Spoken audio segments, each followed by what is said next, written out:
The distance medley relay is a team event in track and field that consists of 4 members running legs of 1,200 meters, 400 meters, 800 meters, and 1,600 meters. It is a team's opportunity to show off its prowess and depth in middle distance running. The DMR was introduced to Division II indoor track and field as a national event in 2005. To follow suit, the Mid-America Intercollegiate Athletics Association changed from the 4x800 meter relay to the DMR at the conference meet. The DMR always concludes the first day of the MIAA Indoor Championship and serves as a great opportunity to finish on a high note and build momentum going into the final day of competition. Pittsburg State University has significant pride and tradition in the distance medley relay, although pride and tradition alone do not guarantee success. Since its induction as a conference event in 2005, nobody has won more MIAA DMR titles than Pitt State. Of the 16 times it has been contested, Pitt State has never failed to score points, and they've been top 3 on 9 occasions, claiming victory in 4 of those. In 2018, senior Alex Burson anchored his teammates to a 3rd place podium finish. Freshman Colin Weber on the 1200, senior Nick Benton on the 400, and freshman Connor Southard on the 800 pulled their weight on the first 3 legs of the relay. All eyes were on the future with the talented and disciplined duo of Colin and Connor, who became mainstays on the DMR in the coming years. In 2019, Connor successfully extended his primary race distance up to the mile and anchored Pitt State to a 2nd consecutive 3rd place finish. Colin had a breakthrough season as well, running a new school record in the 800 meter run of 1 minute 51.77 seconds, which made him a no-brainer for the 800 meter leg on the DMR. Of course, the podium finish would not have been possible without the 1200 meter leadoff from junior Nick Ray and the 400 meter sprint from senior Slade Nordic. As Connor and Colin kept gaining more experience on the DMR and making a name for themselves within the MIAA, Pitt State continued to recruit and develop more young middle distance runners. In 2020, freshman Mason Strader earned a spot on the DMR as the leadoff, passed the baton to freshman Bailey Stone for the 400 meter, and then once again, juniors Colin and Connor took care of business to place as the MIAA runner-ups in a time of 9 minutes 57.72 seconds, which was the team's first time cracking the 10-minute barrier since 2010, when the school record of 9 minutes 55.81 seconds was run. Although 9:57 was a provisional qualifying time for the national meet, it fell just 3 seconds short from actually earning a spot at the championship meet. With the entire 2020 distance medley relay team returning for the next year, Pitt State now had their eyes on winning an MIAA title, breaking the school record, and qualifying to the Division II indoor national meet.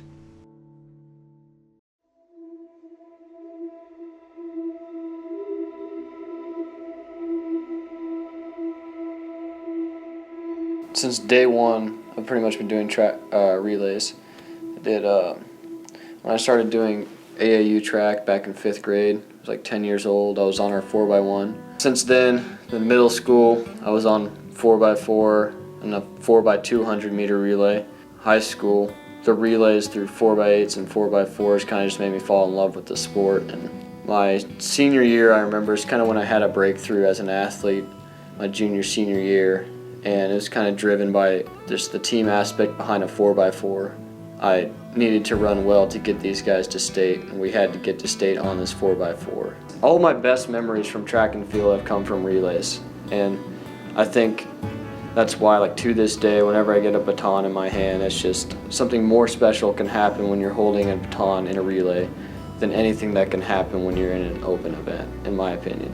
When I was at Southwestern, in indoors, I usually did anything from about the mile to about the 5,000, really anything. That team championships weren't really a huge thing we were chasing, so it was kind of just like whatever we wanted to do at that meet, we just did it. So I remember doing a mile, 3K, 5K, we ran a 4x8 and a DMR as well. So when I transferred to Pitt, I really thought the DMR is what I would end up being on. I knew that Connor coming in was really good. I knew we had Colin Weber, who was a great 800 guy. Both guys had just run, I think, 4:12 and 1:51 the year before, and then I was a 4:13 miler at the time, so I thought that I would come in and be on the DMR. I ended up doing just the 5K, mile, and 3K, and I wasn't on the DMR, and ended up being a good thing because I couldn't beat Mason in the mile or Connor, so it was fine, but it was just a completely different role, and I just became more of a support system guy for the DMR than anything. When I thought in, I guess I just had this idea that I'd be on a hell of a DMR team, and then it ended up just not working out. So from year to year, from my first year to my second year at Pitt, I saw my role on the DMR become even less. And that's because Mason was, he beat me at conference in the mile, and finally he ran 4:10 and Connor ran 4:09, and I'd only run 4:13 still, and I knew I would never be on the DMR again. Yeah, so I wasn't on the DMR at the Gorilla Classic. Kind of had a triple whammy of issues going on. The first of which was I've been having kind of a nagging injury on the back of my knee. And then the second issue was we think I was just in a period of overtraining. I was just falling apart in practice, just really struggling to finish workouts. My legs were pretty trash, so we think I just had a period of overtraining. And then I also got sick right on top of that. So yeah, I was in a rough spot there, and I was just coming back. So I was good enough. We decided I was going to help the team with some pacing duties and just as a teammate, but yeah, not race for my own results at that meet, yeah. Well, the DMR, for me at least, first year we were looking really good. Going into the conference, I was supposed to be on it. That was the plan until it came down to me and Connor were both in the open 800, and it was coming down to who ran faster in prelims was going to be on that leg. And first time all year, Connor beat me out by a couple tenths of a second in prelims, and so he took the spot at freshman year. Sophomore year, I was coming off an injury, kind of, and so I was kind of seeing where I was at in the 8, and I was not going to be the guy. Colin had a great 800 that year, so he was the 800 leg for sure. Junior year, kind of the same story. I never really bounced back well from that injury from the previous year, and so I didn't run fast enough to earn a spot. Going to that first DMR, it was purely Colin just hadn't been feeling right. I know it seemed like maybe overtraining. He was dealing with that, and so he just couldn't quite turn over the way he normally does. And at Washburn would have been my last 800 I ran it pretty strong finish, I believe. It was a pretty decent time. It was just gonna put me on the 800 leg, just see how things went, and if things went well, then keep it as it is for conference at least, and go from there. Mason beat me earlier in the year in the mile at Washburn. I think I ran like 4:11. He ran 4:09. We ran fast because I pushed him the last 3 laps, but I think I got the nod to keep staying on the 1600 leg just because my experience level, I kind of have been in a lot of different situations. I think that's why I kind of got the nod to get us to nationals on the last leg. So the goal was definitely, that was the meet, to get to nationals and the relay, get that done, just because we had assumed at the conference meet, just because of how Ryan Riddle races, we assumed that might be another chance to get in like I did in 2020.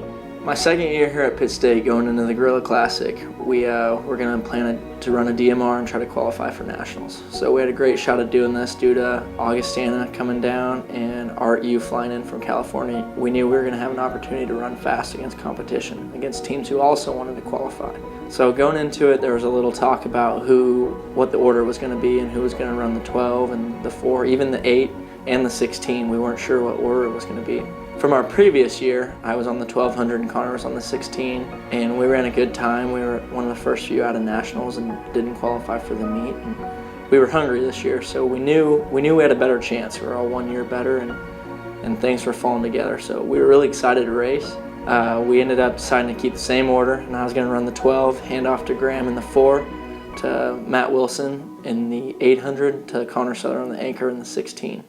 Ending last track season, with all the COVID madness going on, I'd split like 49 high. I was a 157 guy. In my head, I'm like, there's so many good runners above me, there's no way. Coming around, I was feeling confident with my training. Coach Crow timed my split crazy wrong at our first home meet. He had me at like 47 mid, which definitely didn't happen. Ran like 48 high, and comes down to it, we go to Northwest. Going into that, I was really focused on running a fast 400, because that meet I had an open 400 and 4x4.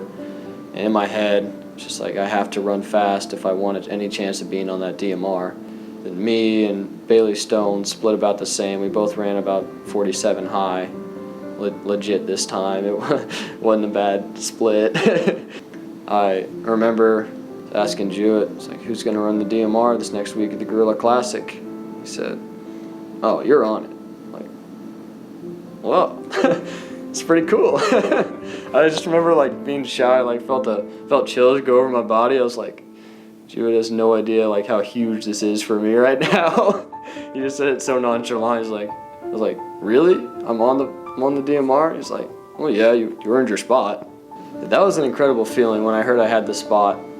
Before the race started, we knew what teams were coming, and we actually knew that one of the teams was going to bring a rabbit to lead off the 1200 leg. So we had a pacer for the first 2 laps on a 300-meter track. So it was very important. And so right then and there, we knew it was going to get started off right. We were going to try to qualify for nationals. And Augustana had the pacer, and right off the gun, I got right behind the pacer. It was pretty simple. But there was a guy named Elliott Slade who Mason was just like, this is the guy, this is who I need to go with if we want to qualify. And Elliott Slade went straight to the back of the race, and Augustana's rabbit went straight to the front, and Mason went with the rabbit, and it was kind of just like, okay, Academy of Art's not even in this thing.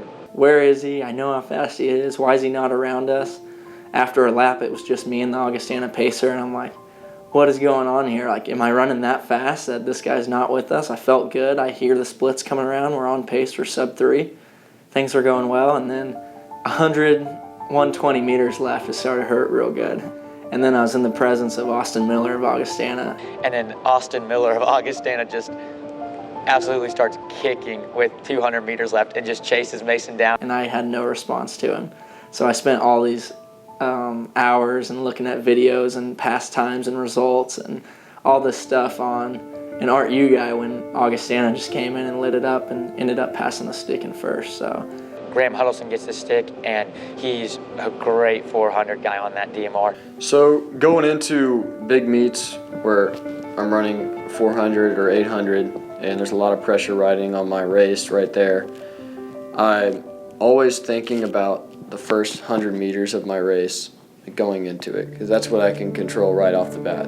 Just having some sort of sense of control, like immediately sense of control, really helps me manage my nerves positively. And so when I see Mason coming around that corner, all I'm thinking is that I have to get out as aggressive as possible. If I get the baton right next to somebody, my goal is to pass them immediately. I got the baton from Mason, like probably 5 meters behind a kid from Augustana, and that's probably the fastest I've ever got out in the 400. I was out hard on that. We go down the straight, we're coming around the curve right off of the finish line. Him and the Augustana guy are dueling it out, and the guy ends up hitting the rail and falling off the track. After that, I just remember speed, keep going fast, come on. It was kind of different. It was a weird thought for me because normally it's all about conference. And this time we were looking at the spreadsheet that got sent by Mason, and it was realizing that the 2 teams that are with us can also qualify. So that knowledge of competition that is at that level to even get in was pretty nerve-wracking, and realizing that one of the 800 guys who I thought would be on it, he was from Art U. He ended up being the 1200 leg, but he's pretty dang fast. So I thought I was racing him and knew it would be a heck of a race if he was on it. Ended up, they had a different guy run their 800 leg. We get it to Matt Wilson, and another solid leg. The 800 leg's kind of a hard one to run in the middle of a DMR, but he holds his own. The Academy of Art guys finally catch up. He ended up catching me with about 200 meters left, and I realized, I felt good. I was just trying to find that pace early on, and so when I saw him on my side of my vision, I kind of tried to hammer a little bit and finish strong. And then on the back stretch of the track, passes him to get Connor the stick in first place. I was kind of just constantly watching the clock I usually don't do that just because I usually don't worry about time, but I was like, this is the time. This, right now, time is more important than just winning. So I was like, kind of just kept an eye on the clock. And then the last time Matt had passed around before I stepped on the track to get ready to take the baton, I looked and just kind of kept watching it that last lap. And right before I take off, I was like, okay, I can get it. It is not, I wouldn't have to run anything unreal like a 4:02 or anything to get in. We got a great shot at qualifying for nationals right now. And Connor took the stick, and it looked like he was jogging. I went out in I think 63, 64 maybe. Maintained that for the second, and then just closed the best I could. halfway through the race, James Young catches him, and he doesn't really fight with him much. I was just like, Connor looks like he's jogging. Like this is we're not going to qualify. Connor needs to run faster than this. But he just looked so easy, running so fast. Peeking at the clock left and right, like, okay, we know you need to run like 4:10-ish, you know, like, come on. James got away from me a little bit, but lo and behold, little did we know what that man was at that point. So, yeah, I was happy with it at the moment. We ended up getting second place, and Connor split like a 4:08, which was plenty of time to give us a very strong provo. And looking at the national list, it looked like we were going to make it. Threw the hand up with the 1 on it when I was coming across because I knew we had gotten in, and I felt pretty confident that time was going to get us in, running under 950, because I'd never seen in my 3 years here at that point, I'd never seen a sub 950 not get in. So I was pretty confident. Just shattering the record like that was pretty freaking cool. It would always be my goal, like, to make it in something, and then to make it in the DMR with a bunch of guys. It's different. Like, you have something to fight for versus yourself. When you're in it by yourself, it's kind of like if I don't do well, oh well. Or if I don't do good, like, oh well, it just affects me. But like, this really made me need to do good and want to do good, not just for myself, because it's bigger than me. As soon as Connor finished, I called Tim Testa, and Tim was my old coach at Southwestern, but also had the record here with a couple other guys at the DMR. I remember I called him and I told him, like, hey, just want to let you know, like, your school record got broke. It was super cool. These guys are probably going to go to nationals with that time. So it was a super cool moment for me. Again, not being on it when I thought when I transferred I'd be on it, and then like having kind of the past history of listening to Tim Testa talk about it when he was in college, and then just being able to watch the record get shattered, watch that ticket get punched to nationals, and I mean, 4 of my best friends on the track team get to do it. So there's nothing better than that. It was super cool. It was a super cool race. Wow, I never thought I'd be on that board here. The school has great tradition, and you know, I was just a guy who scraped together a point from a 600-yard the year before. Yeah, no, I mean, we've certainly had our eye on that record for several years, and our record was pretty sturdy, but we knew, I mean, we've always kind of like added it up, like in the vans and things, like if Connor runs 3 flat and the 800 leg is this and the mile leg is this, and we'll be in business. And yeah, it really started to come together, and they continued to cut it down even further as the season progressed, so yeah. And we were super excited, and that started off the night of a very special weekend. So the next day, day 2 of the Gorilla Classic, me, Mason, and Connor all run the mile. Things were just rolling. The energy was good. People were excited in the building. We get a race for the real races for the first time in a year almost after the COVID pandemic. Going in the mile, we knew James Young was in it, and he had a 4:01 to his name at the time. And we were trying to hit a national mark. We were going to try to run 4:07, 4:08, and try to get a strong bid for the mile to qualify for nationals. And then it developed into a little bit more than that. So I started pacing the mile for Mason and Connor and Bryce. And I guess in the end, all 3 of them broke the school record that had stood at the start of the day. Mason was the fastest of them 3, so I guess it was a success. I made it a little more than 1,000 meters until Mason passed me, then I stepped off. Across the finish line, and I got to hear 4:05 out of some of my teammates on the infield, and I was like, this is in, like, it's gonna make it. I mean, obviously looking back on it, it was a pretty great race, but in the moment, I wasn't a big fan of it. If you were there, you know what I mean. And I went for it. I'd never tried to go from that long out before. Looking back on it, definitely one of the best moments in my time here, which I've had a lot of pretty cool moments, but having the 3 of us just destroy my own record was kind of cool. It's cool to know that there's 3 guys on this team right now in a Pitt State jersey that have the fastest mile times in Pitt State history. I only lost to Connor by, I think, 0.23 is what I ended up losing to, but I knew that I was never going to be on the DMR. It wasn't really a thought process. Mason had run 4:05, so again, the gap opened up again, and then Connor was right there, but still, he just ran a great DMR leg the night before. The 4:08 was cool because I'd run 4:13 so many freaking times.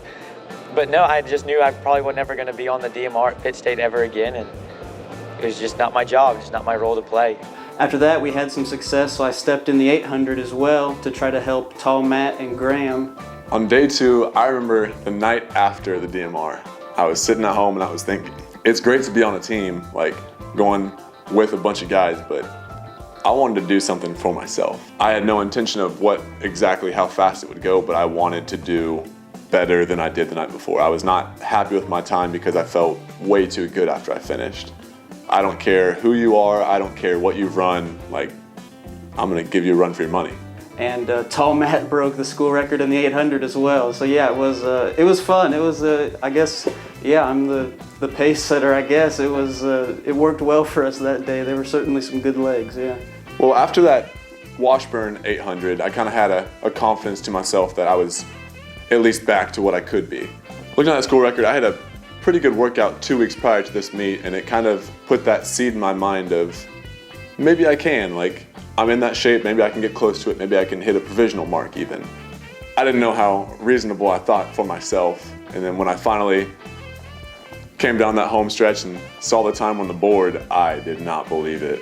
I felt way too good to have run that fast until about 5 minutes later, then it hit me, and I was in a lot of pain. Like, I can push through that pain, I can do it if I want to. That was a huge part for me, that stepping stone from being a pretty okay runner to actually being a decent runner. To be honest, it was quite unexpected. We knew the mile, like that was our target. We've been talking about that for a while, and the mile had a good chance of falling. But yeah, Tall Matt in the 800, it hadn't really crossed my mind that might happen.